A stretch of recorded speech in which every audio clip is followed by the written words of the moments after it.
My name is Daisy Lopez. I grew up here in Solon Park, New Mexico.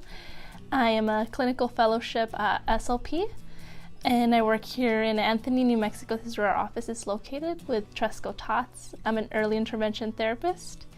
I work anywhere from, I have some clients in Solon Park, anywhere from there all the way to La Mesa, Chaparral, Vado, Anthony, Berino, so pretty much all the rural communities between Las Cruces and El Paso. So with Tresco Tots, we work here from birth to 3 years old. My caseload consists right now of about 25. I am a full-time SLP here, but my caseload is slowly growing considering, I just graduated, I just started my job. Typically SLPs here will have a caseload of like anywhere 35 and up. We do a variety of things. We focus just mostly on language, getting them to be where they're supposed to be at. So our facility here at Tots, it's a small office, mostly because we're not here in the office very much. We're mostly, out doing visits all the time. We do have a classroom here and a sensory room.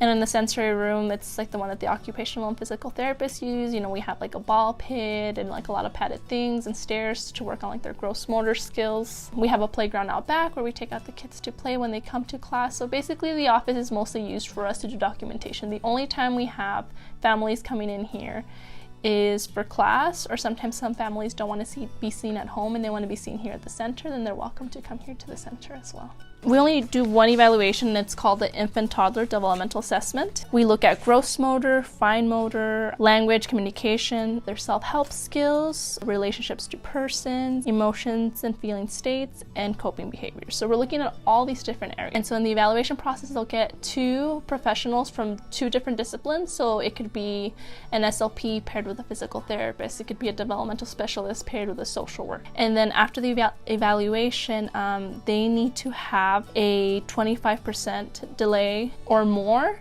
in a certain area for them to qualify. That I'm aware of right now, since I'm starting off. I just graduated in May. I'm a clinical fellowship SLP. I don't have a requirement yet. For me, I do my best to meet all my visits per month.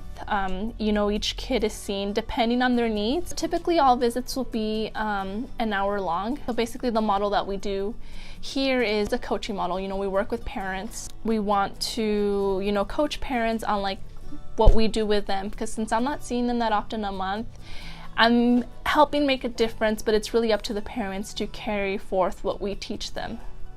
Because at the end of the day, it's the parents who are going to help us make the difference in their kids' lives. I want to manage my time well. When you work in early intervention, you're going into people's homes, you're driving a lot. Most of your time is spent in the car, so I want to try to schedule kids that live close to each other on the same day. That way, I use my time more efficiently. For example, I have a couple of kids in La Mesa, so I try to schedule them all on Mondays. My Chaparral kids, I try to schedule like one day out of the week, and I just spend the whole day in Chaparral from like 8 in the morning till as late as I need to be there.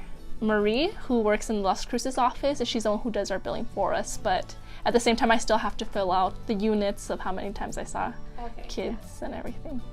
And we get about 4 hours of paid time off, and it accumulates. For us here, it takes us 6 months before we can use our paid time off. And as for benefits, they offer things like health insurance, at a more affordable rate. There's other like little ones, like they'll offer us like gym memberships at a discounted price. Yeah, so when I first started off, I did go through a couple of trainings. It's really important that we go through things like the HIPAA training, CPR trainings, even defensive driving, since we're driving around a lot. In the sense for, speech pathologists, that's kind of up to us to look for, to get our continuing education units. For example, I'm going to go to NIMSHA next month and, take some classes there. For scheduled documentation time, that's up to me to see when I can fit it in. What I love about working here, it's very flexible. So what I try to do for documentation and paperwork, I try not to schedule anybody on Fridays. If there's a family that absolutely can only see me on Fridays, then I will adjust for them. But I try to keep Fridays for myself to catch up. We have like PR events where we go and promote Tresco Tots, and we try to get referrals. Then I will definitely do that. As well as prepping for class every week. Since I do 2 toddler classes, that's like 4 hours out of my week doing that. And first of all, I love that I get to help my community. Like, I grew up in a small rural area. I grew up in Solon Park, and for me, before coming into this field and decided that I wanted to be an SLP, that was very important to me. I really wanted to work somewhere where I could help and serve my community. So for me, that's like the number one Number 2 is I love the flexibility. Like, I make my own schedule. As long as I meet my 40 hours a week, I come into work. You know, when I decide I want to come to work and I end my days, like sometimes I'll have 10-hour days, and sometimes like on Fridays I try to get off earlier. I'll have like 5-6 hour days.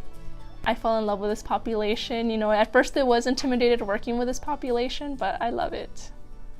I really do.